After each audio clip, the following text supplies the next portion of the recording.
За предизвиците што следат во делот на енергетиката и економијата од аспект на регионалното поврзување за балканските држави ќе говори македонскиот премиер Христијан Мицкоски на четвртата средба на шефовите на држави или влади на членките на Европската политичка заедница, што ќе се одржи во замокот Бленхаим во близина на британскиот град Вудсток во грофовијата Оксфорд. Во владината делегација учествуваат и вице-премиерот Изет Меджити и министерката за енергетика Сања Божиновска.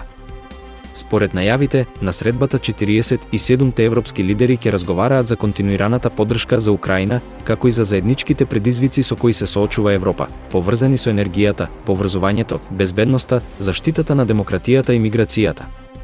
Во рамки на самитот ќе се одржат и две тркалезни маси посветени на одбраната и на заштитата на демократијата. Заклучоците од дебатите на овие тркалезни маси ќе бидат презентирани на завршната пленарна седница на самитот. Со тркалезната маса посветена на предизвиците за демократијата на која ќе се дебатира за начините за справување со заканите насочени кон европските демократии, вклучително и ширењето дезинформации и манипулациите со странски информации, ќе председаваат Мишел и црногорскиот председател Јаков Милатовиќ. По завршувањето на работниот дел на самитот, предвидено е лидерите учесници на собирот да присуствуваат на прием кај британскиот крал Чарлс III. На маргините на самитот се предвидени и повеќе билатерални средби на учесниците.